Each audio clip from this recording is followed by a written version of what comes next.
ঝমঝম বৃষ্টিটা শুরু হয়েছে সন্ধ্যে থেকে। রাত হয়ে গেলেও তার মধ্যে এতটুকুও ক্লান্তি নেই। তার সাথে মাঝে মাঝে আবার তালে তাল মিলিয়ে চলেছে ঝোড়ো হাওয়া। গোটা গ্রাম বৃষ্টি মুখর রাতের আমেজে স্বপ্নের দেশে পাড়ি দিতে ব্যস্ত। মাঠ ঘাটে মোটামুটি ভালোই জল জমতে শুরু করেছে। বড় কচু পাতার নিচে অনেকক্ষণ ধরেই একটা ব্যাঙ বসে এক নাগারে ডেকে চলেছে। বোধহয় সৃষ্টির আদিম খেলার সঙ্গী ভাবার তাড়নায়। আচমকা বৃষ্টির শব্দ ছাড়িয়ে কচু বনের ঠিক পাশেই মাঠে জমা জলের ওপর ঝপাত করে একটা যান্ত্রিক শব্দ হতেই হাঁক ডাক ছেড়ে ব্যাঙটা প্রাণের ভয়ে লাফ দিল পাশের পুকুরের দিকে। পরপর দুবার হলো শব্দটা। কেউ যেন এসে দাঁড়িয়েছে এই মাঠের ওপর। বিপদ গমনের এই প্রাণীটির এখন এই অবস্থায় এখানে আসার কি আদেও কোনো কারণ রয়েছে? কারণ তো আছেই, খুব ভয়ঙ্কর কারণ। তা না হলে কি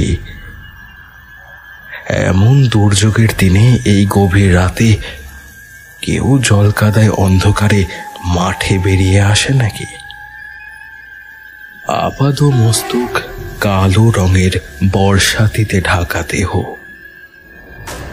এক হাতে একটা ছোট্ট কোদাল আর অন্য হাতে লম্বাটে কাঠের বাক্স, অনেকটা কফিনের মতো, আর ঠোঁটের কোণে একটা বাঁকা হাসি।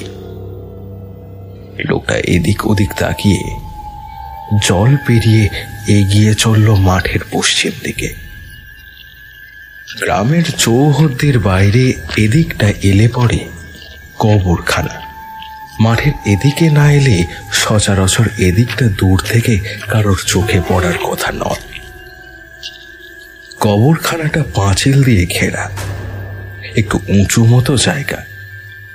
আশেপাশের অপেক্ষাকৃত নিচু মাঠের জমা জলের মাঝে উঁচু হয়ে থাকা এই পাঁচিলে ঘেরা কবরখানাটা সমুদ্রের মাঝে দ্বীপ বলেই মনে হয়। ক্ষণে ক্ষণে বিদ্যুতের চমকানিতে কবরখানার ভেতর গজানো মাথা উঁচিয়ে থাকা বাবলা গাছটা যেন মৃতের স্তূপের মাঝে চিরন্তন প্রজাহীন রাজার মতন দাঁড়িয়ে রয়েছে। তবে সেসব প্রকৃতির সৌন্দর্য বিভীষিকা উপমার রসে সঞ্চিত হওয়ার সময় এখন আগন্তুকের নেই। হাতের কোদালটা চেপে ধরে সে মাঠ পেরিয়ে উঠে এলো কবরখানার ঢিবিতে। পাঁচিলের ভাঙা দরজার তলা দিয়ে কফিন আর কোদাল ঠেলে ঢুকিয়ে দিল ভেতরে, আর সাথে নিজেও পাঁচিল ডিঙিয়ে ভেতরে চলে এলো। তারপর সরঞ্জাম নিয়ে এগিয়ে চলল ঠিক বাবলা গাছের গোড়ার দিকে। জায়গাটা উঁচু আর বড় ঘাসে ঢাকা। জল জমেনি বটে, তবে কাদা হয়েছে বেশ ভালোই। মাটিতে পা আঠার মতন একেবারে আটকেও যাচ্ছে ফাঁকা জায়গাগুলোতে। দেখে না চললে পা পিছলে পড়ার ভয় রয়েছে, তবে লোকটির তাতে কোনো প্রকারই ভ্রুক্ষেপ নেই। এই জায়গার প্রতিটা ইঞ্চি যেন তার সম্পূর্ণ নখদর্পণে। গাছের গোড়ায় এসে এদিক ওদিক তাকিয়ে অবশেষে খুঁজে পেল মাটিতে পোঁতা লাঠিটা। সংকেত, গুপ্ত কর্মের সংকেত।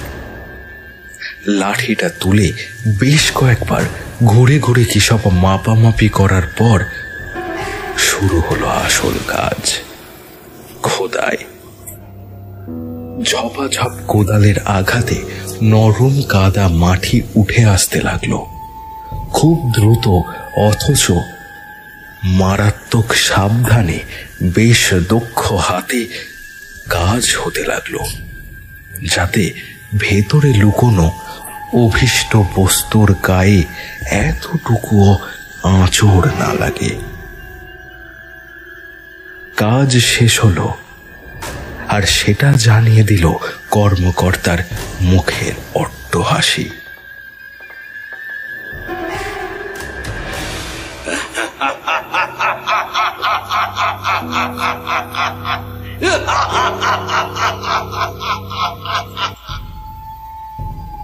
রাতের আঁধারে দুর্যোগ ঘন পরিবেশ যেন এই অমানবিক হাসির শব্দে থরথরিয়ে কেঁপে উঠল একবার। প্রায় এক মানুষ সমান খোদাই করার পর জায়গাটা যেন হাঁ হয়ে পড়ে রয়েছে, আর তার মধ্যে শুয়ে রয়েছে মাংস পচা গলে আসা একটা আস্ত নরকঙ্কাল। এই জিনিসের কি প্রয়োজন তা ধরা দামে কেবল একজনই জানে। সেই ব্যক্তি এক হ্যাঁচকা টানে কফিনের ডালা খুলে দিল, তারপর আস্তে আস্তে মাটির নিচ থেকে সেই নরকঙ্কাল তুলে এনে তাতে শুয়ে বন্ধ করে দিল ডালার মুখ। এবার তার ফেরার পালা। যেভাবে লোকটা এসেছিল সেভাবেই সে বেরিয়ে গেল অবলীলাক্রমে। কবরখানার পাঁচিল ডিঙিয়ে জলকাদা মাঠ পেরিয়ে সোজা নিজের বাড়ি। জলে ভেজা বর্ষাতি খুলে ঝুলিয়ে রাখলো দরজার সামনের দেওয়ালে। মেঝের ওপর একটা কাঠের পাটাতন এক টানে খুলে ফেলল। নিচে আলো অন্ধকারে দেখা যাচ্ছে সিঁড়ির ধাপগুলো। কপালের ঘাম মুছে একটা দীর্ঘ নিঃশ্বাস ফেলে কফিন কাঁধে নিয়ে আস্তে আস্তে নেমে গেল নিচে, মাটির নিচে, গোপন ঘরে। প্রবল বাতির আলোয় সম্পূর্ণ ঘরটা আলোকিত হয়ে গেল। ঝটাপট বইয়ের পাতা উল্টোনোর শব্দ।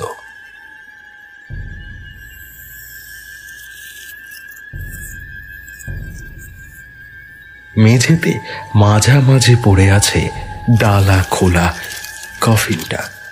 তারই ভেতর শুয়ে কবর থেকে তুলে আনা সেই কঙ্কাল। সেটাকে ঘিরে বেশ কিছুক্ষণ ধরে নানাবিধ প্রক্রিয়া ও দুর্বোধ্য ভাষায় মন্ত্রপাঠ চলতে লাগলো। সব শেষে একটা মাটির পাত্রে রাখা তরল ধীরে ধীরে ঢেলে দিল কঙ্কালটির সারা শরীরে। সাথে সাথে এক অভাবনীয় পরিবর্তন। রক্ত মাংসহীন খুবলে ফাঁকা হয়ে আসা কঙ্কালটির দুই চোখের কোটরে যেন ধকধক করে আগুন জ্বলে উঠল। বিকৃত বিভৎস দাঁতের বদ্ধ চোয়াল সহসা হাঁ হয়ে এসেছে।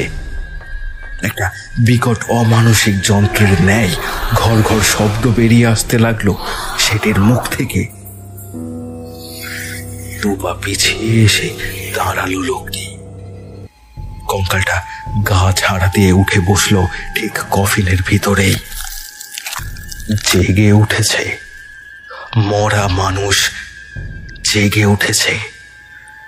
দিনের পর দিন প্রকৃতির অবিচ্ছেদ্য নিয়মের বলি হয়ে থাকা মৃত শক্তি সঞ্জীবনী মন্ত্রে জেগে উঠেছে। কেন? কি চাই সে? কিসের জন্য তার এই বিরুদ্ধাচরণ? গোটা ঘরটা একটা অদ্ভুত নীলচে ধোঁয়ায় ভরে উঠল যেন। ঘরের ভেতর তৈরি হলো একটা নারকীয় পরিবেশ। সভ্য জগতের মানুষের অগোচরেই সংঘটিত হতে লাগলো এই গুপ্ত ঘরের গুপ্ত ক্রিয়া। লোকটা এগিয়ে এলো পাথরের ওপর রাখা বইটার দিকে।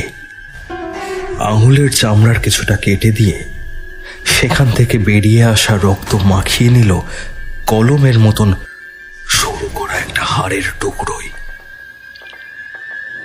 আর সেটা দিয়ে বইয়ের একটা বিশেষ জায়গা রক্তের দাগ দিয়ে গোল করে পাকিয়ে রাখল। বাদামি পাতার বইয়ের ওপর লাল রক্তরেখার বৃত্তের ভেতর কালচে কালিতে লেখা একটা মাত্র শব্দ। সামনে জ্বলতে থাকা বাতির আলোয় সেটা যেন জল জল করতে লাগলো। দ্বিতীয় কালকূট।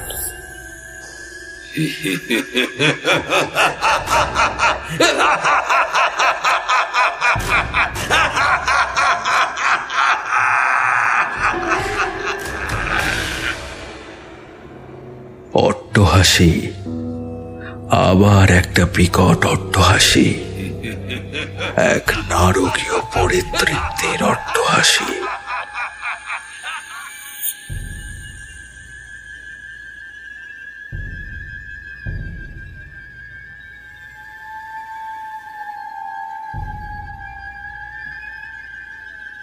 ওরাকারা সাসপেন্স স্টোরি চ্যানেলের এবারের পরিবেশন পল্লব ঘোষের কলমে রক্ততন্ত্রম সিরিজের প্রথম পর্ব রক্ততন্ত্রের রক্তপান। গল্পটি আপনারা শুনুন এবং কেমন লাগলো কমেন্ট বক্সে আপনাদের মূল্যবান মতামত কিন্তু অবশ্যই জানাবেন। আমরা খুব তাড়াতাড়ি এই সিরিজের দ্বিতীয় পর্বটি নিয়েও হাজির হব, আর সেটা জানার জন্য আপনাদের চ্যানেলটি সাবস্ক্রাইব করার সাথে সাথে বেল আইকনটিও কিন্তু প্রেস করতে হবে, যাতে ওরাকারা চ্যানেলের সমস্ত নোটিফিকেশন ঠিক সময় আপনাদের কাছে পৌঁছে যায়। এই গল্প সম্পর্কে আপনাদের কাছে একটি ঘোষণা রাখছি। আমরা কিন্তু কোনো রকম তন্ত্র সাধনা বা কোনো রকম কুসংস্কারকে প্রশ্রয় দিই না।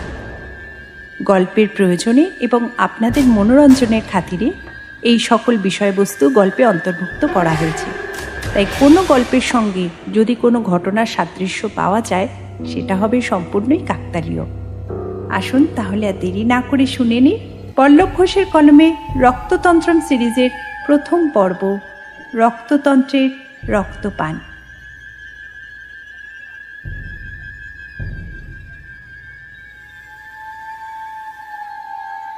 হাজিরার খাতায় সই করে খাতা বন্ধ করে চেয়ার ছেড়ে উঠে দাঁড়ালো জগমোহন। বছর 2 হলো সে এই নলহাটি গ্রামের প্রাইমারি স্কুলের চাকরিটা পেয়েছে। পৈতৃক ভিটে মফস্বলে, তবে চাকরির সূত্রে যেখানে লোকে গ্রাম ছেড়ে শহরে যায়, সেখানে জগমোহনকে শহর ছেড়ে গ্রামে আসতে হয়েছে।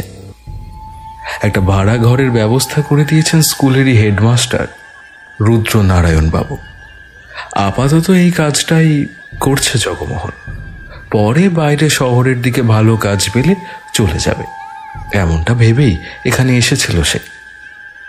কিন্তু বছর ঘুরতে না ঘুরতেই তার এই নলহাটি জায়গাটা বড় ভালো লেগে যায়। এখানকার মানুষরাও তাকে যেন খুব তাড়াতাড়ি নিজের আপন করে নিয়েছে। কখনো তার মনেই হয়নি যে বাইরের ছেলে সে।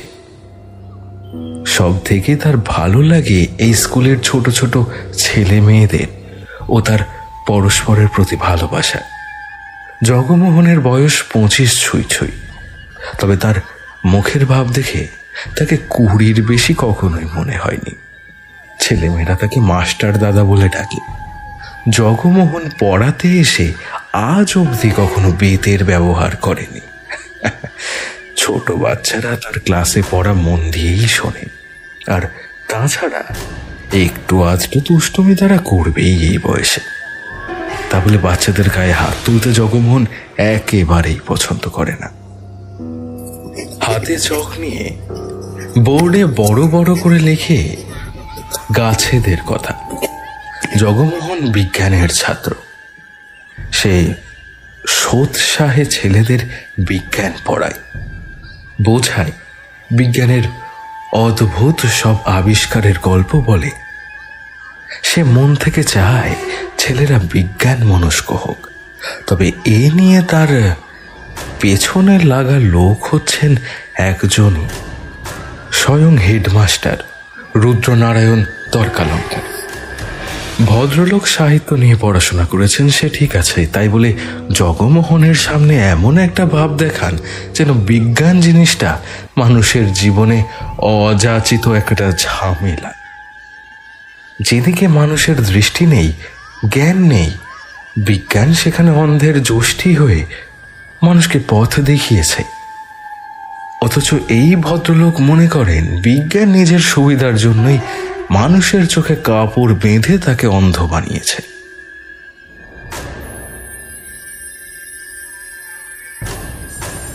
এই তো দুদিন আগে, সেদিন সূর্যগ্রহণ ছিল, তা ভদ্রলোক স্কুলে এসেছেন অথচ কিছু রান্না বান্না করে খেয়ে আসেননি। সূর্যগ্রহণ হলে নাকি উনুনে হাঁড়ি চড়াতে নেই। সেই নিয়ে জগমোহনের সাথে খানিক তর্কই হয়ে গেল। জগমোহন রুদ্রনারায়ণকে ব্যাখ্যা দিয়ে বোঝালো যে সূর্য, পৃথিবী, চাঁদ একে অপরের চারিদিকে কিভাবে ঘোরে, কিভাবে গ্রহণ হয়। এসব রাহু কেতু মানুষের ভুল বিশ্বাস মাত্র। তা ভদ্রলোক তো শুনলেনই না, উল্টে মন্তব্য করলেন, তা সূর্যের চারিদিকে পৃথিবী ঘোরে না পৃথিবীর চারিদিকে সূর্য ঘোরে, অত কিছু মাথায় ভর্তি করে আমার কি লাভ? হ্যাঁ, যে যেদিকে ঘুরুক, আমাকে তো এসে ছাত্র ঠেঙিয়ে তবেই উপায় করে খেতে হবে। এত চাপ কিন্তু আমি মাথায় নিতে পারবো না। জগমোহন বুঝল হাতিকে ধুতি পরানোর চেষ্টা বৃথা, তাই সে আর কিছু না বলে সেখানেই তর্ক ইতি টেনেছিল। জগমোহন ক্লাস শেষ করে বেরিয়ে এলো। টিফিনের সময় ছেলেরা কেউ খেলতে, কেউ খাবার খেতে ব্যস্ত হয়ে পড়ল। অফিসের ঘরে বসে শশা চিবোচ্ছেন হেডমাস্টার রুদ্রনারায়ণ। মাথায় বেশ সুন্দর করে সিঁথে কেটে আঁচড়ানো বড় কাঁচা পাকা চুল, মুখের গোঁফ দাড়িটা বেশ একটা রাজস্বিক চলেই রেখেছেন ভদ্রলোক। শ্যামলা গায়ের রং, সুঠাম চেহারা, বয়স অর্ধশতেকের ওপরে গেলেও ভদ্রলোক শরীর স্বাস্থ্যের প্রতি কিন্তু বেশ যত্ন রাখেন, তা দেখেই বোঝা যায়। তবে ওনার চোখের কথা বিশেষভাবে বলতেই হয়। ওনার চোখের মনি আর 5 জন সাধারণ মানুষের মতো ঠিক নয়, একটু অন্যরকম। সেদিকে তাকিয়ে থাকলে মনে হয় একটা যেন একটা ফাঁদ, কাউকে আকর্ষণ করার। ও চোখের দিকে তাকালেই কিরকম যেন শরীর মন আপনি থেকে অবশ আর দুর্বল হয়ে আসে, কেমন যেন ঘষা ঘষা দৃষ্টি। জগমোহন এই ব্যাপারটা লক্ষ্য করেছে, তবে বিশেষ আমল দেয়নি। হয়তো এসব কিছুই তার মনের ভাবনা। তবে জগমোহন এটা বিশ্বাস করে যে হেডমাস্টারের মধ্যে একটা বেশ ব্যাপার রয়েছে। জগমোহনকে দেখে তিনি শশায় কামড় দিয়ে বলেন, কি হয় মাস্টার দাদা, আর কি আলোচনা হলো ওই ছেলেপুলেদের সাথে? জগমোহন বুঝতে পারল রুদ্রনারায়ণ তর্ক লাগবার জন্যই এসব বলছে। তবুও বয়োজ্যেষ্ঠ মানুষের প্রতি সশ্রদ্ধা সম্মান রেখেই সে চেয়ারে বসে বলল, আগে জীবন বিজ্ঞান পড়ালাম। তা কি পড়ালে? জীবন বিজ্ঞানের গুরুত্ব নাকি বিজ্ঞানের অপর নাম জীবন? কোনোটাই না। গাছের প্রাণ আছে, আচার্য জগদীশচন্দ্র সেটাই প্রমাণ করতে চেয়েছিলেন। বাহ বাহ বাহ, বেশ বেশ বেশ ভালো। জগমোহনের খটকা লাগলো। এত সহজে মাস্টার ব্যাপারটা মেনে নিলেন। সে বলল, কেন মাস্টার মশাই, আপনার কি ধারণা ছিল গাছ নির্জীব? টিফিনের ঢাকনা আটকাতে আটকাতে রুদ্রনারায়ণ বললেন, না না না, তা কেন? গাছেদের তো আমাদের মতো প্রাণ আছে, জন্ম আছে, আবার মৃত্যুও আছে। কিন্তু কি জানো তো, যারা জন্মায় তারা কিন্তু সবাই মরে না, কেউ কেউ অমর হয়েই ঘুরে বেড়ায়। বলে কি ভদ্রলোক? জগমোহন হাঁ করে খানিক্ষণ তাকিয়ে থেকে বলল, সাহিত্যের উপমা নাকি অন্ধবিশ্বাস। ভূতের ভবিষ্যৎ।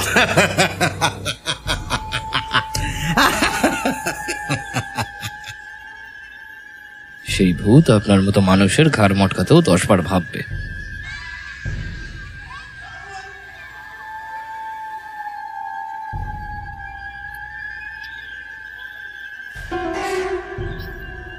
স্কুল ছুটির পর বাড়ি ফিরছিল গোপাল। আকাশ মেঘ করে রয়েছে, যখন তখন বৃষ্টি নামতে পারে। এমনিতেই মাঠে ঘাটে জল জমে রয়েছে। গোপাল ভাবল রাতে মাছ ধরতে গেলে কেমন হয়। রাতে কই শিঙে উঠবে, বেশ ভালো। ভাবল বাড়ি গিয়ে কথাটা বাবাকে জানাবে। সে জানে তার বাপ তার আবদার মেটাবে না, এমনটা হতেই পারে না। কিন্তু বাড়ি ফিরে সে কথা মুখ থেকে আর বেরোলো না। উঠোনে রণমূর্তি ধরে দাঁড়িয়ে আছে তার মা রেবতী। বাইরে মাছ ধরার জাল হাতে নিয়ে ব্যস্ত হয়ে তার বাপ গয়ারাম। ছোট হলেও গোপাল এটুকু বুঝতে পারে তার বাপ আর মায়ের মধ্যে কথা কাটাকাটি চলছে। ফিরলেন মরদ, আমার রাজকার্যি করে ফিরলেন। বলি, সংসারের দিকে কি একটু খেয়াল দিতে নেই? হ্যাঁ, সব কাজ আমি একাই করব। জাল ঝাড়তে গয়ারাম বলল, কেন, কি হয়েছে তো? কি হবে আবার? কি হবে? কি ঘরে চাল ডাল সব তলানিতে এসে ঠেকেছে। হাটে বাজারে তো যাওয়ার নামগন্ধটুকু নেই। এবার হাঁড়িতে শুধু গরম জল চড়বে, এই বলে দিলুম। হ্যাঁ, বাঁশের খুঁটির গায়ে জালটা দাঁড় করিয়ে রেখে গয়ারাম বলল, হাটে বাজারে যাব কি? সব মাগি বাজার। জিনিসপত্রের দাম শুনলে মাথা খারাপ হয়ে যাবে। গিন্নির মনের ভেতরে জ্বলতে থাকা ধিকি ধিকি আগুনে যেন এই কথাটা ঘৃত সংযোগ্য করল। প্রত্যুত্তরটা এলো সেই রকমই। দামের আর দোষ কি? আগুনে হাবাতে ঘরে ইটের বাড়িও রাজপ্রাসাদ বলে মনে হবে। তা জিনিসের দাম যখন, উপায় করো নাকি? সারাদিন ওই জালটাকে নিয়ে হেতা হোতা লটকে বেরিয়ে কাজের কাজ তো কিছুই হচ্ছে না। মরা শ্বশুর তো পা ফেলার জায়গাটুকু রেখে যায়নি ছেলের জন্য, যে বেঁচে দুটো পয়সা হবে। এতক্ষণ ছেলেকে দেখেনি রেবতী। এবার তার চোখ পড়ল গোপালের ওপর। সারা দিনের সাংসারিক জ্বালা যন্ত্রণা স্বামীর ওপর উগরে এবার বাটি চেঁচে বাকিটা ঢেলে দিল ছেলের ওপর। ওই আরেকজন এলেন, আমার নবাব পুত্তর। দুবেলা দুমুঠো পেট ভরে গেলার মুরত নেই, আবার ব্যাগ কাঁধে দিবারাত্র লেখাপড়া মারানো হচ্ছে। খা চলে যায়। এক্ষুনি এসে মা এটা খেতে দাও, মা ওটা খেতে দাও করে কান খেয়ে ফেলবে একেবারে। বাপটার পিছনে খাটতে খাটতে আমার হাড়ে মাসে এক হয়ে গেল। যে বাপ আমারই ভিকিরি করে বেদিয়েছিল কে জানে। হ্যাঁ ভগবান। নানান বাক্যবাণে অপশব্দের বিষ লাগিয়ে নিজের এবং গয়ারামের 3 পুরুষকে বিদ্ধ করতে করতে রেবতী ঘরের ভেতর চলে গেল। উঠোনে বাঁশের খুঁটিতে হেলান দিয়ে বসে কাঁধের গামছায় কপালের ঘাম মুছল গয়ারাম।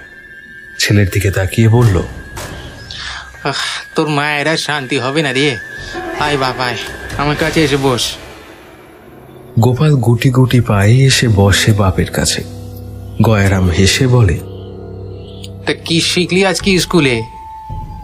গোপাল সোৎসাহে বলল, মাস্টার দাদা বলেছে গাছেদেরও নাকি প্রাণ আছে, আমাদের মতোই ওরা বাঁচে। বাহ বাবা, খুব ভালো, খুব ভালো। দেখ বাবা, পড়াশোনা করে অনেক বড় হতে হবে। আমাদের এই দুর্দশা অভাব তোকেই তো মেটাতে হবে রে। এই বলে ধুতির কোঁচড়ে বাঁধা একটা ডাঁসানো পেয়ারা ছেলের হাতে দিল। পেয়ারায় কামড় দিয়ে গোপাল বলল, বাবা বলছি, বল না। আজ রাতে মাছ ধরতে যাবে গো? ওই তেলিদের মাঠে জল জমেছে। যদি একটু বৃষ্টি হয় তখন কই শিঙি ভালো উঠবে। যাবে বাবা? গয়ারাম একবার উঁকি মেরে ঘরের ভেতরে তাকাল, তারপর হেসে বলল, আচ্ছা বেশ, যাবো কোন।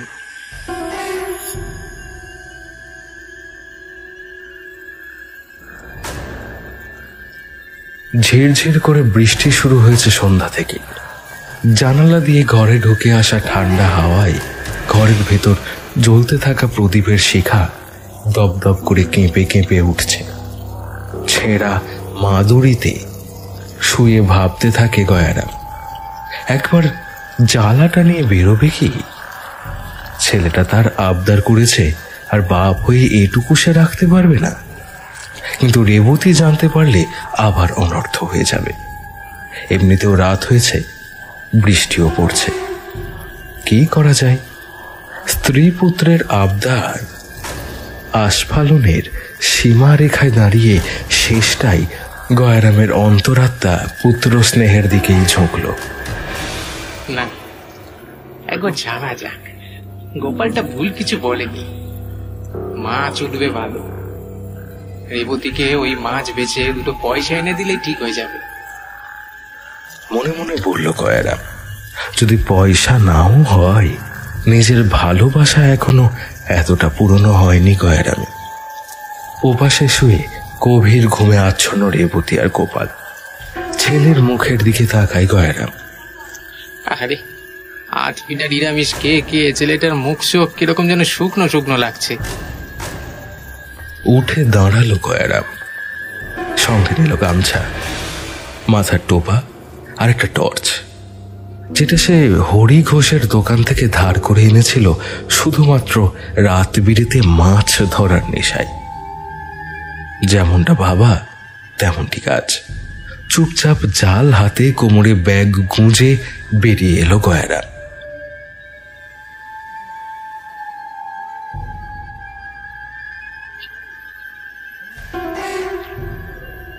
বাইরে বৃষ্টি পড়ছে, তবে খুব বেশি নয়।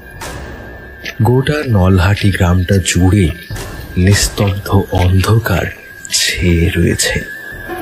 সকলেই যে যার ঘরে ঢুকে দৌড় দিয়ে দিয়েছে। জল কাদা ভরা রাস্তায় হাঁটতে হাঁটতে গয়ারাম গ্রাম ছাড়িয়ে মাঠে এলো। মাঝে মাঝে চমকে ওঠা বিদ্যুতের আলোয় গোটা বিস্তীর্ণ মাঠের সাদা রূপ প্রতিফলিত হচ্ছে। জমা জলের ওপর বৃষ্টির ফোঁটা পড়ে বেশ একটা ছন্দে শব্দও হচ্ছে। পোকা মাকড় আর ব্যাঙের ডাকে মুখরিত গোটা মাঠ। জলে আলো ফেলে খালের পাশের মাঠের দিকে এগিয়ে গেল গয়ারাম।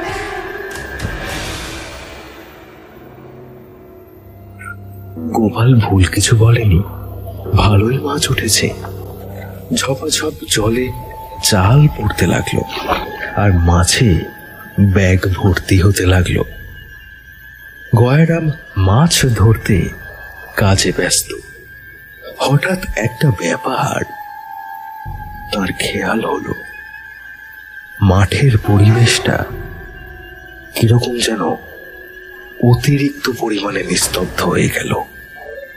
পোকামাকড়ের ডাক, ব্যাঙের ডাক, কোনো কিছুই আর সেভাবে কানে আসছে না তার। ব্যাপারটা কি? মুখ ঘুরিয়ে এদিক ওদিক তাকালো গয়ারাম। কিছুই দেখতে পেল না সে।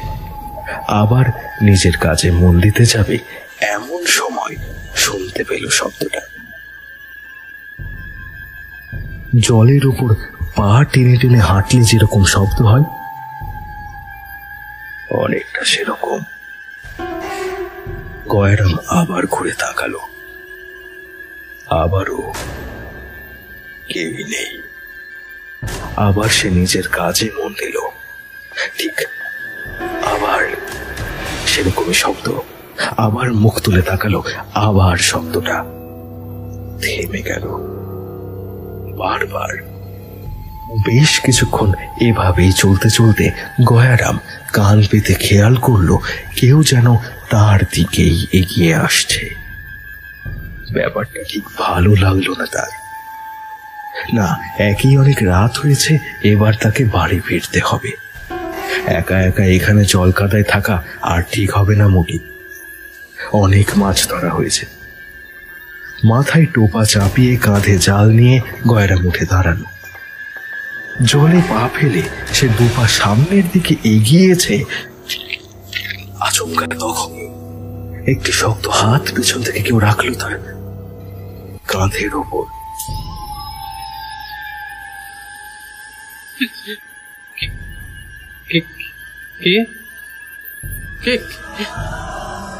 ভয়ে একটা চাপা গোঙানি বেরিয়ে এলো গয়রামের মুখ থেকে।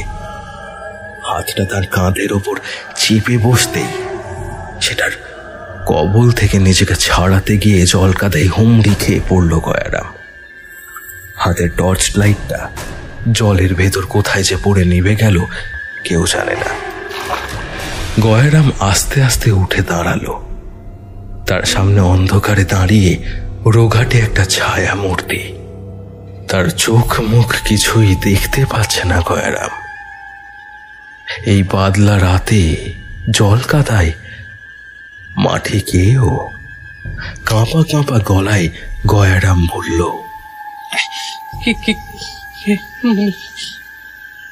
কে তুমি?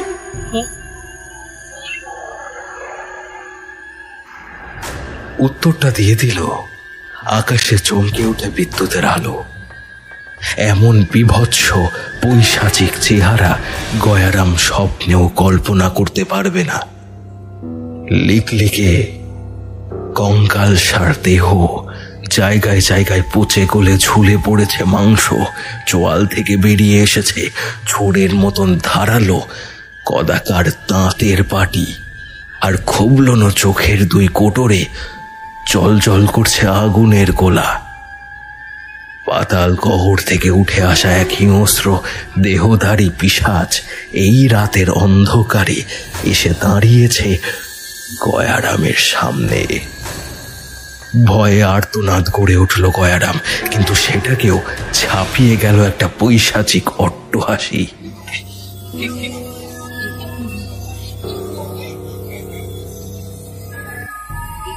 এ হাসির শব্দে হৃদযন্ত্রের ক্রিয়া বন্ধ হয়ে আসে। মূর্তিটা তার লিকলিকে ধারালো নখ বিশিষ্ট হাতে চেপে ধরল গয়ারামের গলাটা। যন্ত্রণাটা গয়ারামের মুখ থেকে বেরিয়ে এলো একটা অস্ফুট বিকৃত আর্তনাদ রূপে। মূর্তিটা তার কদাকার দাঁত বসিয়ে দিল গয়ারামের কণ্ঠ নালী লক্ষ্য করে। কাটা পাঁঠার মতন ছটফট করতে করতে গয়ারামের শরীরটা পড়ল জলের উপর।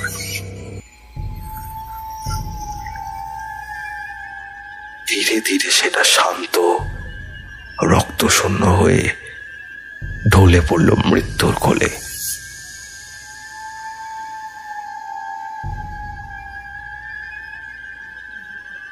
বাড়িওয়ালা জয়চাঁদ মহাজনের কাছ থেকেই খবরটা পেয়েছিল জগমোহন। গোপালের বাবাকে কাল রাতে কেউ খুন করেছে। কোনো রকমে দাঁত মেজে হাত মুখ ধুয়ে গায়ে জামাটা গলিয়ে বেরিয়ে এলো জগমোহন। গোপালদের বাড়ি গিয়ে একবার দেখা করা দরকার, ব্যাপারটা কি জানা দরকার। গোপালদের একচালা ঘরের উঠোনে ভিড় উপচে পড়ছে যেন। খুব ভোরেই গাঁয়ের কিছু লোক মাছ ধরতে গিয়ে মাঠে জল কাদায় মাথা গুঁজে পড়ে থাকতে দেখেছে গয়ারামকে। তারাই পরে খবরাখবর দেয়। গয়ারামের লাশটা রাখা হয়েছে উঠোনে। বিকৃত বিভৎস মৃতদেহ কণ্ঠনালী কেউ যেন ছেড়ে ফেলেছে। গোটা শরীর রক্তশূন্য, ফ্যাকাশে মুখের বিকার আর বিস্ফারিত দুই চোখে আতঙ্কের ছাপ একেবারে সুস্পষ্ট। বেশিক্ষণ সেদিকে তাকিয়ে থাকতে পারল না জগমোহন। লোকজন এ নিয়ে নানা কথা বলতে ব্যস্ত। এদিকে স্বামী শোকে কাঁদতে কাঁদতে বারবার মূর্ছা যাচ্ছে রেবতী। বেচারা গোপালটা বাপের মরদেহের সামনে হতভম্বের মতন বসে বাপের দিকে তাকিয়ে কিরকম যেন পাথরের মূর্তি হয়ে গিয়েছে। জগমোহন হেডমাস্টার রুদ্রনারায়ণের কাছে গিয়ে মুখ নামিয়ে চাপা গলায় বলল, এসব কি অঘটন মাস্টারমশাই? কি থেকে কি হয়ে গেল? খুন জগমোহন, দেখতে পাচ্ছ না? তা থানায় খবর দেওয়া হয়েছে? কে খুন করলো, কেন খুন করলো, তদন্ত করা দরকার তো। পুলিশ? কথাটা এত জোরে আর অবাক হয়ে বললেন রুদ্রনারায়ণ যে আশেপাশের লোক তাকিয়ে রইল তাঁদের দিকে। রুদ্রনারায়ণ বলে চললেন, এ কাজ পুলিশ করতে পারবে বলে তুমি মনে করো জগমোহন? কোনো মানুষ মানুষকে এভাবে খুন করতে পারে না হে। আমি নিশ্চিত ও কাজ কোনো মানুষ করেনি। তার মানে মানুষ খুন না করলে খুনটা করলো কে? রুদ্রনারায়ণ সে কথার জবাব না দিয়ে বললেন, এই এসব আলোচনা এখন রাখো। শোকের বাড়ি, আগের কাজ আগে করা হোক। এই তোমরা নাও তো সবাই, গয়রামের সৎকার করতে হবে। যা হবার তো সব হয়েই গেছে। নাও নাও নাও, চলো। রুদ্রনারায়ণ বয়োজ্যেষ্ঠ মাস্টার মানুষ, স্পষ্টতই এই গ্রামে তার কথার যথেষ্ট গুরুত্ব রয়েছে বইকি। সকলেই তাকে বেশ মান্য করে চলে। সকলে মিলে ধরাধরি করে গয়ারামের দেহটা নিয়ে চলল শ্মশানে।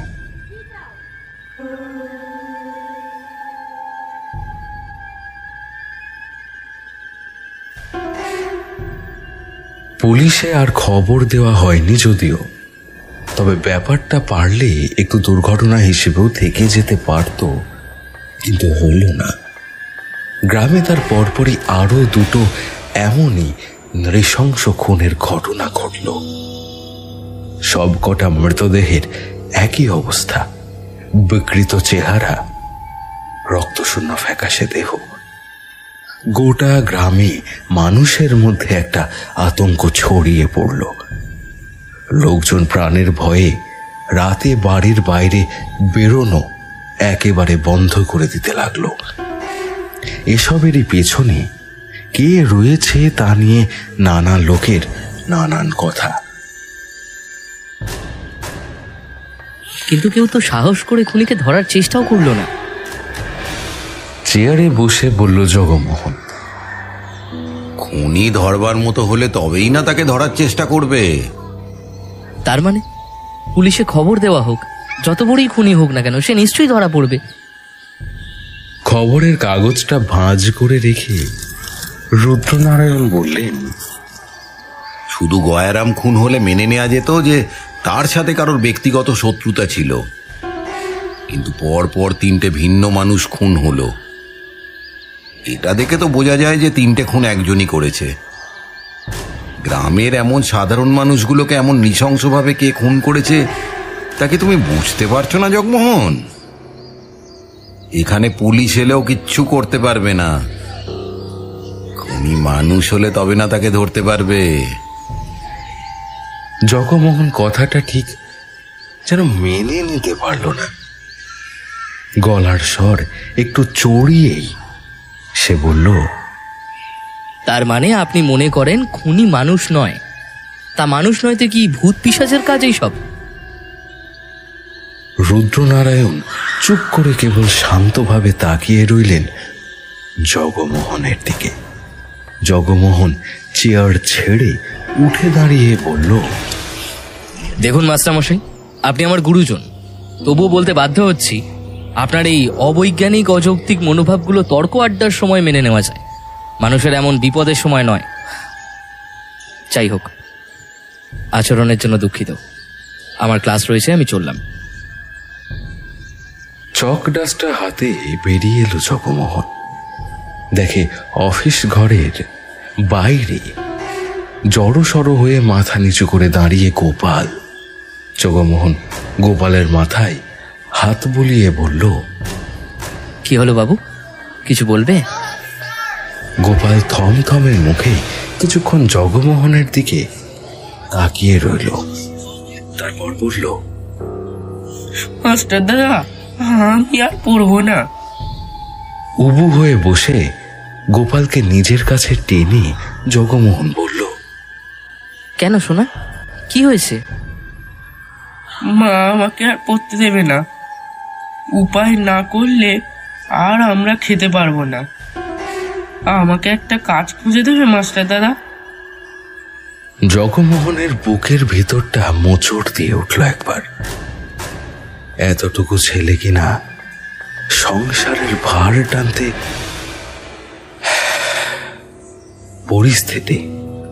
পরিস্থিতি মানুষকে কত কিছুই না করতে বাধ্য করে। জগমোহন একটা দীর্ঘশ্বাস ফেলে উঠে দাঁড়িয়ে গোপালের হাত ধরে বলল, ঠিক আছে বাবু, চলো আমার সাথে চলো।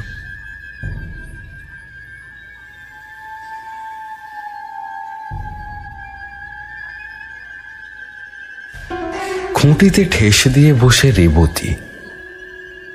অস্তমিত সূর্যের শেষ আলোটুকু তার মুখে লেগে তার মনের ভেতর জমে থাকা যন্ত্রণা, দুঃখ, হাহাকার সবকিছুকে ফুটিয়ে তোলার এক অমানসিক খেলায় মত্ত। গোপাল স্কুল থেকে ফিরে এসে তার মায়ের পাশে বসে বলল, মা, মা, মাস্টার দাদা বলেছে আমাকে একটা কাজ দেখে দেবে। রেবতী নির্বিকার। গোপাল আবারও বলল, ও মা, মাস্টার দাদা বলছিল এখানে নাকি পুলিশ আসবে, বাবাকে কে মেরেছে তাকে ধরবে।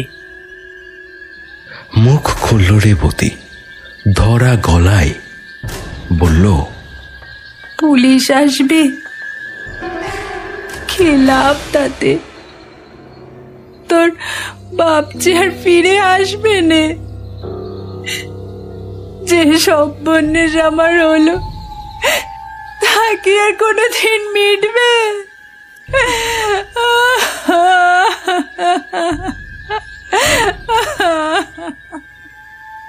মা, তুমি কিছু খেয়েছো?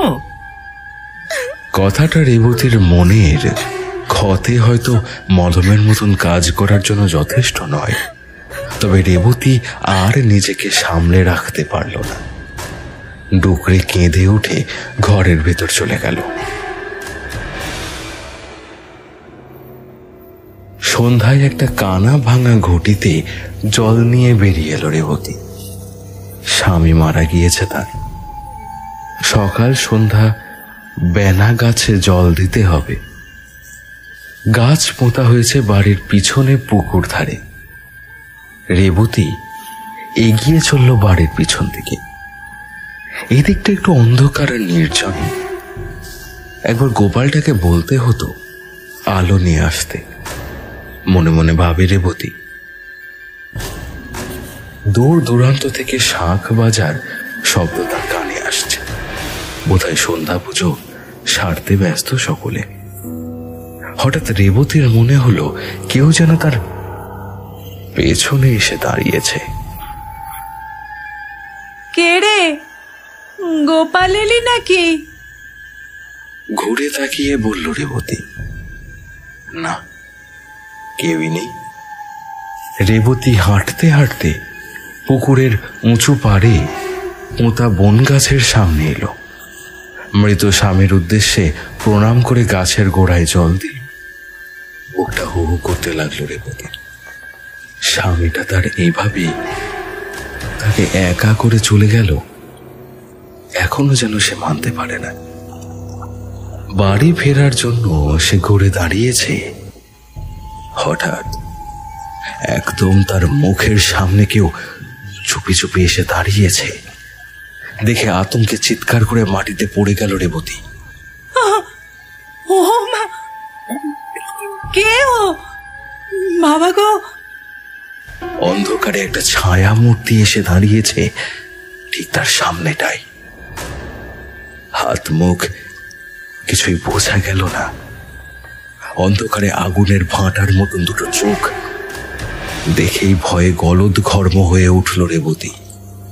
কাঁপা কাঁপা গলায় সে বলল, কে কে?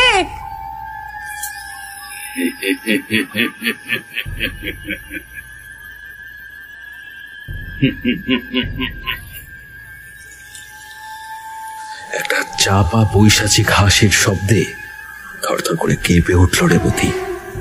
আপনা হতে একটা মৃত্যু ভয় যেন তলা পাকিয়ে উঠল রেবতীর গলাবে। ভয়ে চিৎকার করে উঠল, কিন্তু ওইটুকুই। চোখের পলকে ধারালো দাঁত বসে গেল রেবতীর কণ্ঠনালে লক্ষ্য করে। তীর তীর করে গোঙানি দিয়ে কাঁপতে থাকা রেবতীর শরীরটা শেষটায় রক্ত শূন্য হয়ে পড়ে রইল পুকুর পাড়ের ওপর। চিৎকারটা শুনতে পেয়েছিল গোপাল। তার মায়ের কিছু হয়েছে সেটা ভেবে হ্যারিকেনটা নিয়ে বেরিয়ে এলো সে। উঠোনে দাঁড়িয়ে বার দুয়েক মামা করে চিৎকারও করল, কিন্তু কোনো সাড়া পেল না সে। হ্যারিকেন নিয়ে গোপাল এগিয়ে গেল পিছনের পুকুর পাড়ের দিকে। এদিক ওদিক মামা করে ডেকেও কোনো সাড়া সে পেল না। শেষটায় একটা কিছুতে হোঁচট খেয়ে সে ঘুরে তাকালো। হ্যারিকেনের আলোটা বাড়াতেই জিনিসটা চোখে পড়ল তার। বিকৃত রক্তশূন্য তার মায়ের মুখ। মা! চিৎকার করে উঠল গোপাল, কিন্তু সে শব্দের আয়ু বেশিক্ষণ নয়। আচমকা একটা হাত পেছন থেকে এসে চেপে ধরল গোপালের মুখটা। হিড় হিড় করে টানতে টানতে গোপালকে টেনে নিয়ে গেল পেছনের দিকে। গোপালের হাত থেকে মাটিতে পড়ে ভেঙে গুঁড়ো গুঁড়ো হয়ে গেল হ্যারিকেনের কাঁচ।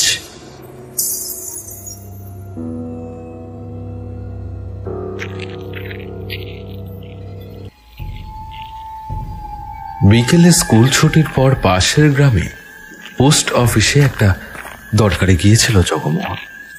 ফিরতে তার বেশ খানিকটা সন্ধ্যাই হয়ে গেল। একাই ফিরছিল। এদিকে টর্চটাও তার সঙ্গে নেওয়া হয়নি।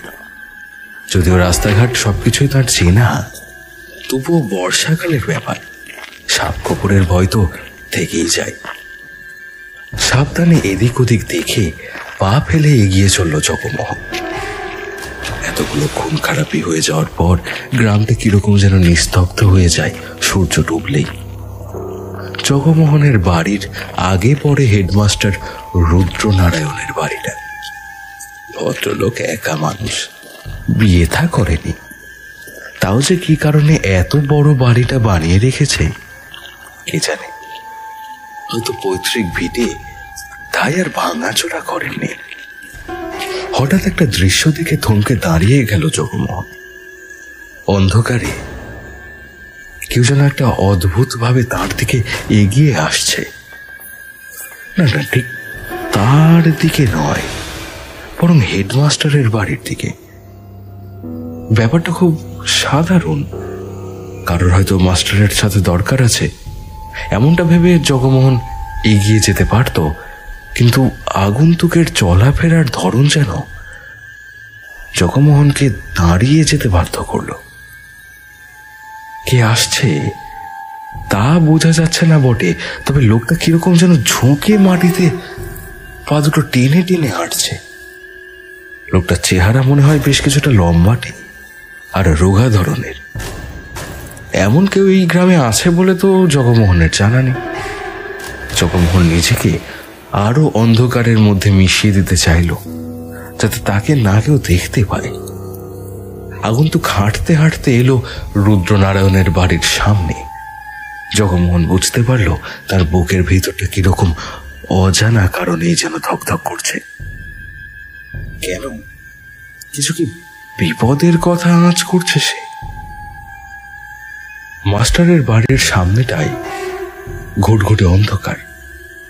লোকটা যেরকম অদ্ভুতভাবে এসেছিল সেরকমই অদ্ভুতভাবে সে অন্ধকারে যেন মিলিয়ে গেল। জগমোহন বাকরোহিত হয়ে কিছুক্ষণ সেদিকেই তাকিয়ে রইল। তার মনে হতে লাগলো কিছু একটা হবেই, আর কিছুক্ষণের মধ্যেই হবে। সেটা ভালো কি খারাপ তা সে জানে না, শুধু এটা জানে সেটা হবে তা প্রত্যাশিত কখনোই নয়। জগমোহন এসে রাস্তার পাশের ঝোপের আড়ালে একটা আম গাছের পিছনে নিজেকে লুকোলো।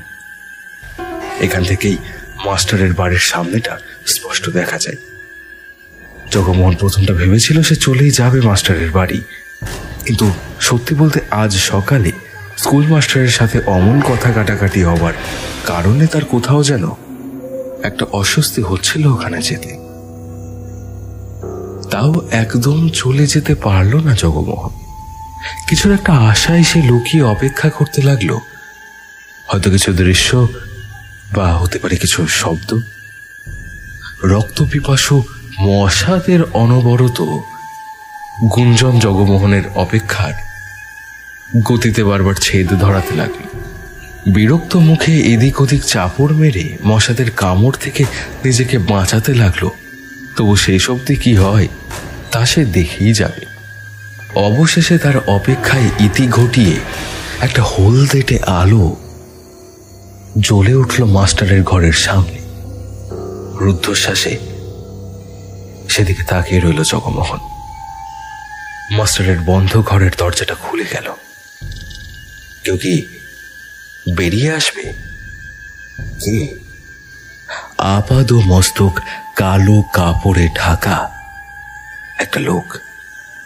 লোকটা মাথার ঢাকা সরাতেই চমকে উঠল জগমোহন। এ তো হেডমাস্টার রুদ্রনারায়ণ তর্কালঙ্কার নিজে। এখন তো বৃষ্টি হয়নি, তাহলে মাস্টার এমন কালো বর্ষাতি গায়ে কোথায় চলল? জগমোহনের বেশ মনে আছে, বৃষ্টি যতই হোক মাস্টার হয় ভিজে ভিজে নয়তোবা একটা ভাঙা ছাতা নিয়ে স্কুলে এসেছে। ছাতা বর্ষাতি কিছুই মাস্টারের নেই, তাই তিনি নিজে জগমোহনকে বলেছেন। এ নিয়ে জগমোহন তাকে বহুবার কৃপণ বলেও ঠাট্টা করেছে। কিন্তু এটা কি? মাস্টার দরজায় তালা দিলে, তারপর বাইরে বেরিয়ে অন্ধকারে কোথায় যেন মিলিয়ে গেলে। যেখানে গোটা গ্রামের লোক রাতের বেলা বাড়ির বাইরে বেরোতে চাইছে না, ভয় পাচ্ছে, সেখানে 50 ঊর্ধ্ব মাস্টার এমন গায়ে কাপড় চড়িয়ে গেলেন কোথায়?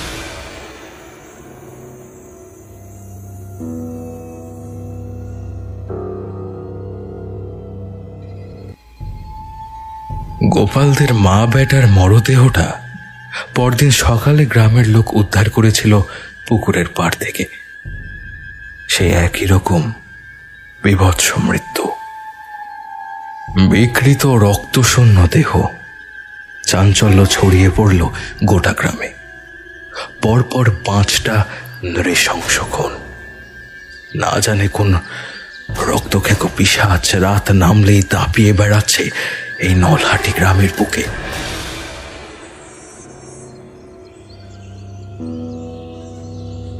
অফিস ঘরে বসে খাতায় লেখালেখি করছিল হেডমাস্টার রুদ্রনারায়ণ। সশব্দে দরজা খুলে ঘরে ঢুকল জগমোহন। রুদ্রনারায়ণ মুখ তুলে বললেন, কি হলো? এত উত্তেজিত দেখাচ্ছে তোমাকে? শুধু আমি না মাস্টার মশাই, গোটা গ্রাম উত্তেজিত। আপনি শুনেছেন কি হয়েছে? রুদ্রনারায়ণ ওপরে নিচে ঘাড় নাড়ালেন। জগমোহন হাতে তালি দিয়ে বলল, বাহ বাহ বাহ বাহ! আর সবটা জেনেও আপনি এখানে বসে আছেন নিশ্চিন্ত হয়ে। এই গ্রামের লোক আপনাকে মানে, তাই বলে দয়া করে আর এই গ্রামে সর্বনাশ হতে দেবেন না। পুলিশে খবর দেওয়ার ব্যবস্থা করুন। রুদ্রনারায়ণ খাতাটা বন্ধ করে টেবিলের ওপরে রেখে উঠে দাঁড়িয়ে বললেন, কি বলতে চাও বলো তো জগমোহন? হ্যাঁ, আমরা 6-7 পুরুষ ধরে এই গ্রামে রয়েছি। এই গ্রামকে আমি নিজের সন্তানের মতো ভালোবাসি। আর তুমি কিনা বলছো যে আমি এদের সর্বনাশ হতে দেখে নিশ্চিন্ত হয়ে বসে আছি? আর বাকি রইল পুলিশের কথা। আমি আগেও বলেছি এ কাজ কিন্তু পুলিশের নয়। টেবিলে চাপড়ে বলল জগমোহন, এ কাজ পুলিশের নয়, এ খুন মানুষের নয়। তাহলে এ কাজ কার মাস্টারমশাই? এ কাজটা কার?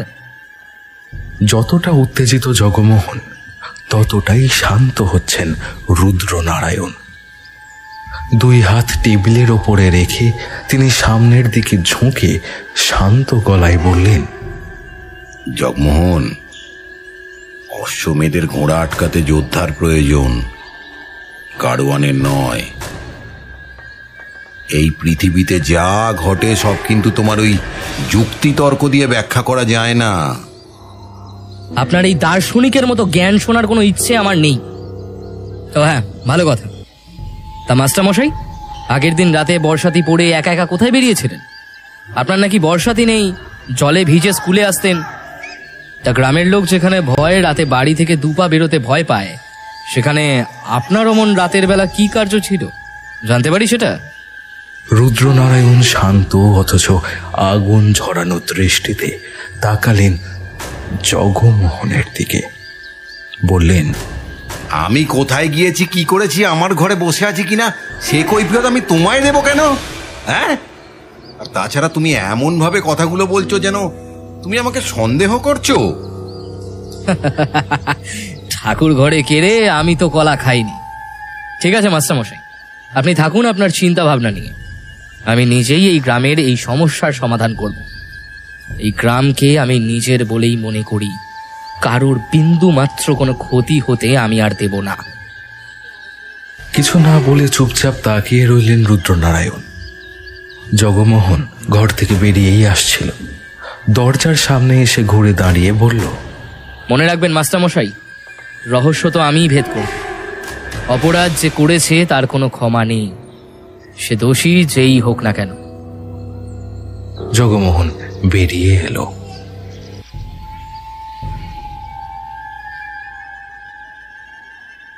নিজের ঘরে শুয়ে ভাবতে লাগলো জগমোহন, এতগুলো খুনের চিন্তার থেকেও কাল রাতের হেডমাস্টারের বাড়ির ঘটনাটা তাকে যেন আরো বেশি করে ভাবাচ্ছে।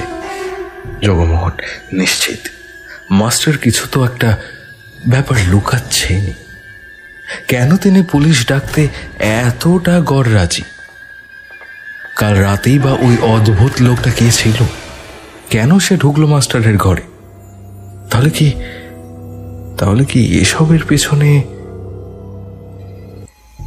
উঠে বসলো জগমোহন। না, আগে মাস্টারের পিছনে পড়তে হবে। মাস্টারের ঘরের ভেতর কিছু তো রহস্য আছেই, যা তিনি লুকোতে চাইছেন। লোকটার কথাবার্তা বড়ই অদ্ভুত ধরনের। জগমোহন ঠিক করল আজ রাতেই সে মাস্টারের বাড়ির ওপর নজর রাখবে। যা হয় হোক, যেমন ভাবা তেমনি কাজ।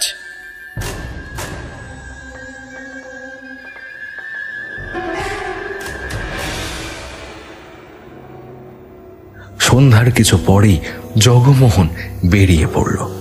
তার বাড়ি থেকে মাস্টারের বাড়ির দূরত্ব অনেকটাই। সাবধানে পা চালিয়ে গন্তব্যে পৌঁছে গেল জগমোহন। দূর থেকেই সে দেখতে পেল বাইরের সেই হলুদ আলোটা জ্বলছে। মাস্টারের ঘরের দরজাটা খোলা। চটপট আগের দিনের সেই গাছের আড়ালে গিয়ে লুকিয়ে পড়ল জগমোহন। এক দৃষ্টে তাকিয়ে রইল দরজার দিকে।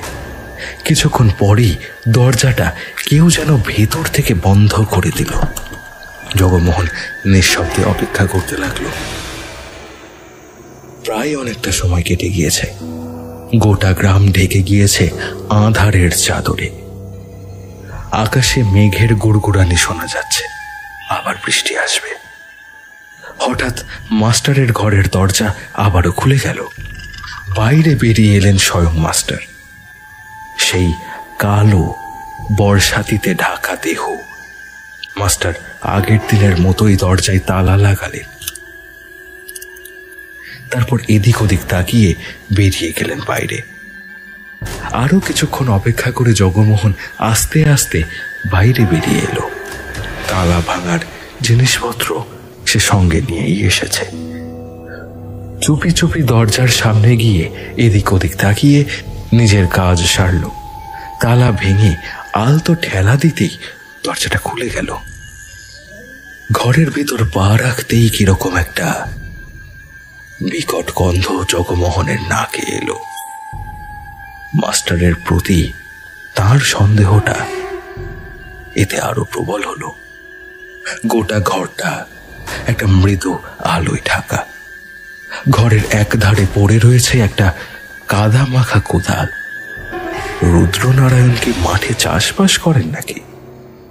দরজাটা আস্তে আস্তে বন্ধ করে গোটা ঘরটা ঘুরে দেখতে লাগলো জগমোহন। গোটা ঘরের দেওয়াল মেঝে জুড়ে বিচিত্র সব চিহ্ন নকশা আঁকা রয়েছে। যতই দেখতে লাগলো ততই অবাক হতে লাগলো জগমোহন। মেঝের ওপর একটা জায়গায় পা পড়ে একটু শব্দ হতেই জগমোহন সরে দাঁড়ালো। মেঝের ওপর রাখা একটা চারকোনা কাঠের পাটাতন। জায়গাটা কিরকম যেন ফাঁপা। ঝোঁকে সেই পাটাতনটা সরানোর চেষ্টা করলো জগমোহন। বিকট ক্যাচ শব্দে সেটা দরজার মতনই একদিকে ফাঁক হয়ে খুলে গেল। ভেতরে স্পষ্ট দেখা যাচ্ছে সিঁড়ির ধাপ। তার মানে এখানে মাটির নিচে কোনো গুপ্ত ঘর রয়েছে নিশ্চয়। নতুন একটা রহস্যের উন্মোচন করার উত্তেজনায় টগবগ করে ফুটে উঠেছে জগমোহন। সে আস্তে আস্তে সিঁড়ি বেয়ে নিচে নামতে লাগলো। প্রথমে কিছুটা অন্ধকার। খুব সাবধানে এদিক ওদিক হাত বাড়ালো জগমোহন। পাশেই পাথরের দেওয়াল। বুঝতে পেরে একটা হাঁপ ছাড়ল সে। তারপর সেই দেওয়াল ধরে নামতে লাগলো নিচে। কিছুটা নামার পর একটা লালচে আলো তার চোখে পড়ল। সেটা অনুসরণ করে নামতে নামতে সে এসে পৌঁছল কাঙ্ক্ষিত লক্ষ্যে। মাস্টার রুদ্রনারায়ণের গোপন ঘর। গোটা ঘরটা পাথরের দেওয়ালে ঢাকা। আকারে খুব একটা বড় না, তবে এখানেও পাথরের দেওয়ালে অদ্ভুত সব চিহ্ন আঁকা রয়েছে। মেঝেতে আঁকা বড় দুটো ত্রিভুজ পরস্পরের সাথে মিলে একটা 6 কোণা চিত্র তৈরি করেছে। আর সেটা ঘিরেই রয়েছে লাল সিঁদুরে টানা একটা বিরাট বৃত্ত।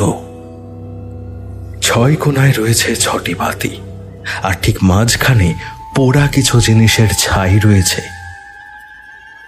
গেঁজে আসা সুরার গন্ধে মোমো করছে গোটা ঘর। সামনের দিকের দেওয়ালে হেসে দিয়ে রাখা একটা কাঠের কফিন। তার ডালাটা খোলা। সেদিকে এগিয়ে গেল জগমোহন। ঝুঁকে দেখলো ভেতরে কি রয়েছে। এটা কে বলে চিৎকার করে সে দুপা পিছিয়ে এলো। খোলা কফিনের ভেতর শোয়ানো একটা আস্ত নরকঙ্কাল। তার গোটা মুখে শরীরে ছড়িয়ে ছিটিয়ে রয়েছে কাঁচা লাল রক্ত। বিকৃত কদাকার দাঁতের পাটি আর বিভৎস খুবলানো চোখে সেটি শুয়ে কফিনের ভিতর। জগমোহন বুঝতে পারল তার হৃৎপিণ্ডটা বুঝি লাফিয়ে গলা দিয়ে বাইরে বেরিয়ে আসবে। হেডমাস্টার রুদ্রনারায়ণ তর্কালঙ্কার নিজের ঘরের ভেতরে সব কি করে রেখেছেন। জগমোহনের মাথা যেন বন বন করে ঘুরতে লাগলো। তার চোখ গেল একটা পাথরের ঢিবির ওপর রাখা খোলা বইয়ের দিকে। টকটকে লাল কাপড়ে মোড়া মোটা একটা বই। বইটা দেখেই মনে হয় সেটা বেশ পুরনো। সামনে একটা মোমবাতি জ্বলছে দিক দিক করে। জগমোহন এগিয়ে গেল সেদিকে। চোখ রাখলো বইয়ের পাতায়। একটা অপ্রীতিকর গন্ধে তার গা কিরকম যেন গুলিয়ে উঠল। কোনো রকমে নিজেকে সংযত করে সে চোখ রাখলো বইয়ের বাদামি পাতার উপর। কিছু জিনিস সংস্কৃতে, কিছু বাংলায় লেখা। একটু একটু পড়ে ব্যাপারটা আস্তে আস্তে বুঝতে পারল জগমোহন। বইতে বেশ কিছু উপাচারে ও প্রক্রিয়ার কথা বলা আছে। খুব সম্ভবত এটাতে তন্ত্র সাধনা নিয়ে নিয়ম বলা আছে। মাস্টার রুদ্রনারায়ণ কি তবে তন্ত্র সাধনা করেন সকলের চোখের আড়ালে? ব্যাপারটা একটু একটু করে পরিষ্কার হতে লাগলো জগমোহনের কাছে। সে বিজ্ঞানের ছাত্র হলেও এটুকু জানে এসব সাধনার একটা খারাপ প্রভাব রয়েছে। Welcome welcome my dear Jagmohan, welcome to my new world. আমার এই নতুন পৃথিবীতে তোমাকে স্বাগত জানাই। চকিতে ঘুরে তাকালো জগমোহন। হেডমাস্টার রুদ্রনারায়ণ কখন এসে তার পেছনে দাঁড়িয়েছে তা সে খেয়াল করেনি। একটু থতমত খেয়ে চুপ করে রইল জগমোহন। আগে বলতে পারতে তুমি আসবে, তাহলে আর ঘরে তালা দিতাম না। শুধু শুধু তোমাকে ভাঙতে হলো দেখো। একটু ধাতস্থ হয়ে জগমোহন বলল, এসব কি মাস্টারমশাই? এসব কি? আমার দুনিয়ায় দাঁড়িয়ে আমাকেই বলছো এসব কি? এ আমার দুনিয়া, আমার রক্তের দুনিয়া। রুদ্রনারায়ণের গলার স্বরে যেন গম গম করে উঠল পাথরের দেওয়াল। তার মানে আপনি লুকিয়ে এইসব নোংরা খেলাঘর বানিয়েছেন? জগমোহন, যে জিনিস জানো না তা নিয়ে কিন্তু মন্তব্য করো না। তোমাকে আমি বলেছিলাম এই দুনিয়ায় এমন অনেক কিছু ঘটে যা তোমার যুক্তি তর্কের বাইরে। কিছুই বাইরে নয় মাস্টারমশাই, আমার কাছে এখন সবটা জলের মতো পরিষ্কার। তন্ত্র সাধনা করে এই গ্রামকে আপনি অপবিত্র করে তুলেছেন। এইসব খুনের পেছনে আপনার হাত রয়েছে, আপনার। হাঁপাতে হাঁপাতে বলতে থাকে জগমোহন। রুদ্রনারায়ণের মুখে একটা বাঁকা হাসি। আজ বুঝতে পারছি আপনার পুলিশ না ডাকার কারণ। মনে রাখবেন মাস্টারমশাই, ঈশ্বরের আদালতে আপনি ছাড় পাবেন না। আপনি খুনি, আপনি মানুষ খুন করেছেন। ঈশ্বর? তোমাদের মতো দুর্বল মানুষরাই ঈশ্বরের ভরসায় বাঁচে জগমোহন। আমি নিজের রাস্তা নিজে তৈরি করেছি। তুমি কি মনে করেছো আমাকে এখানে ধরতে পেরে তুমি বিরাট কিছু করেছো? তুমি এখানে এসেছো আমার ইচ্ছায়, আমার। আর এরপর থেকে তুমি যা করবে সবটাই কিন্তু আমার ইচ্ছায় হবে। রুদ্রনারায়ণের কথা শেষ হলো না, কারণ তার আগেই শিকারী বাঘের মতন তার উপরে এসে ঝাঁপিয়ে পড়ল জগমোহন।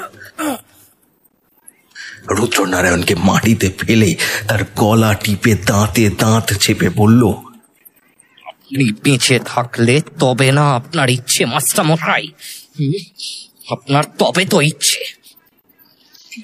জগমোহন, ছাড়ো আমাকে। জগমোহন, ছাড়ো আমাকে, ছাড়ো বলছি। আপনি ছেড়েছিলেন ওই নিরীহ মানুষগুলোকে? নৃশংসভাবে আপনার এই রক্তক্ষেক পিশাচ তাদের খুন করেছে। ভুল বলেছি মাস্টারমশাই, আমি ভুল বলেছি। ঈশ্বরের আদালতে দাঁড়ানোর যোগ্যতাও আপনার নেই। আপনি নরকের একটা কীট। সরো বলে প্রচন্ড শক্তিতে জগমোহনকে ঠেলে ফেলে উঠে দাঁড়ালো রুদ্রনারায়ণ। জগমোহন ছিটকে পড়ল মেঝেতে। চকিতে সে উঠে দাঁড়ালো। রুদ্রনারায়ণ দ্রুত পায়ে এগিয়ে গেলেন খোলা বইটার দিকে, কিন্তু জগমোহন আরো ক্ষিপ্র গতিতে ঝাঁপিয়ে পড়ল তার উপর। সে বুঝতে পারল মাস্টার কোনোভাবে এই বইটার নাগাল পেতে চায়, কিন্তু সেটা করতে দিলে মোটেই চলবে না। কিন্তু মাস্টারের গায়ে কি অসম্ভব রকমের জোর! জোয়ান জগমোহন পেরে উঠছে না কোনোভাবেই। রুদ্রনারায়ণ আরেকবার জগমোহনকে ঠেলে ফেলে বইয়ের ওপর হাত রাখতে চাইলে চকিতে পাথরের ওপরে পড়ে থাকা ছুঁচলো একখানা হাড়ের টুকরো তুলে নিয়ে জগমোহন সেটা বিঁধিয়ে দিল রুদ্রনারায়ণ হাড়ের ওপর।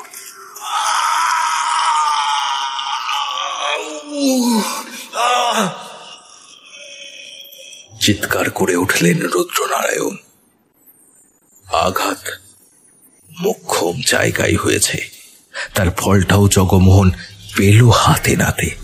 রুদ্রনারায়ণের সুঠাম শরীর নিথর হয়ে পড়ল মাটির ওপর, আর তার সাথে তার শরীর থেকে একটা কালো ধোঁয়া যেন বেরিয়ে এসেছে আর মিশে গেছে বাতাসে। মাটিতে হাঁটু মুড়ে বসে হাঁপাতে লাগলো জগমোহন।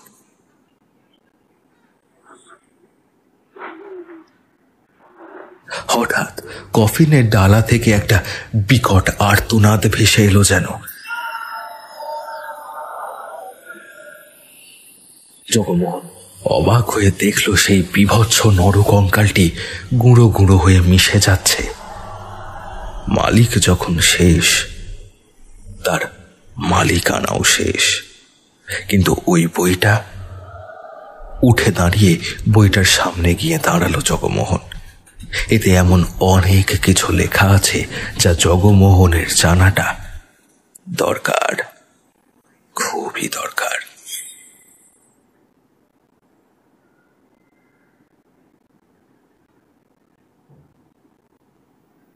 চেয়ারে হেলান দিয়ে নিজের ঘরে বসে জগমোহন।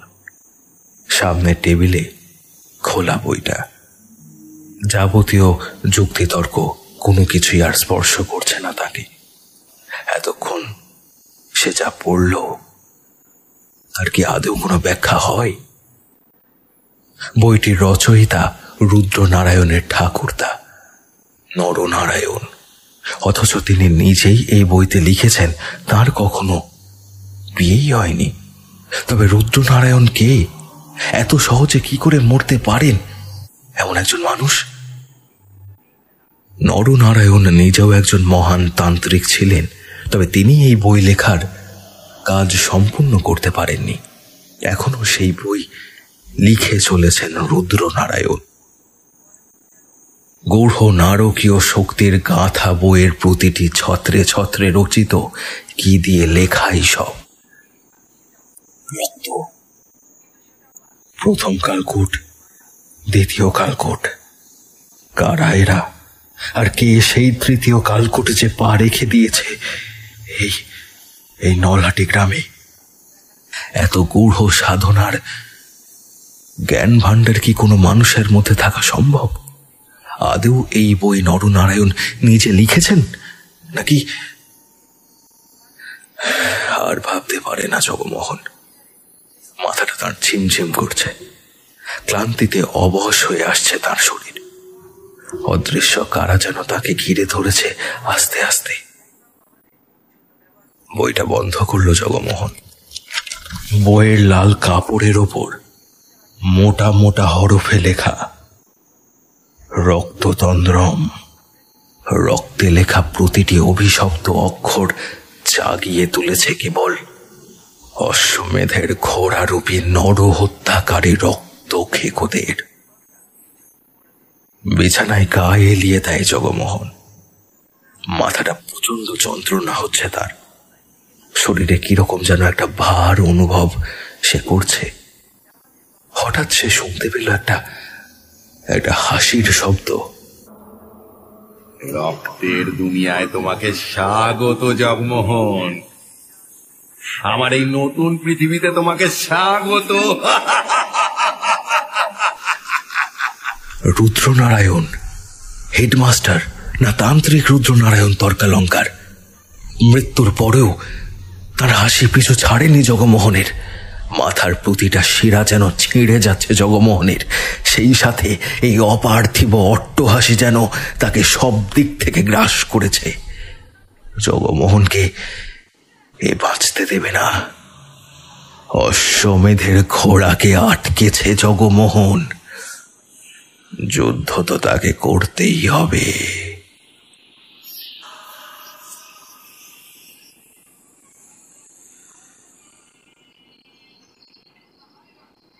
সকাল হয়েছে। নলহাটি গ্রাম আবার জেগে উঠেছে একটা নতুন দিনের মুখ দেখে। ভাড়া বাড়ির বাইরে বাক্স প্যাটরা হাতে, ব্যাগপত্র কাঁধে দাঁড়িয়ে রয়েছে জগমোহন। অনুভূতিহীন নির্বিটার একটা মানুষ। বাড়ির মালিক জয়চাঁদকে সে বলে দিয়েছে সে এ বাড়িতে আর থাকবে না। গুটি গুটি পায়ে জগমোহন এগিয়ে চলল হেডমাস্টারের ফাঁকা বাড়িটার দিকে। ওদিকে কিছু কাজ রয়েছে জগমোহনের, কিছু কাজ, আর সেগুলো তাকেই করতে হবে। রক্ততন্ত্রম সিরিজের প্রথম পর্ব রক্ততন্ত্রের রক্তপান আপনাদের কেমন লাগলো কমেন্ট বক্সে আপনাদের মূল্যবান মতামত জানাতে কিন্তু ভুলবেন না। খুব তাড়াতাড়ি আমরা এই দ্বিতীয় পর্ব নিয়ে হাজির হব। তার জন্য বেল আইকনটি প্রেস করতেও কিন্তু একদম ভুলবেন না, যাতে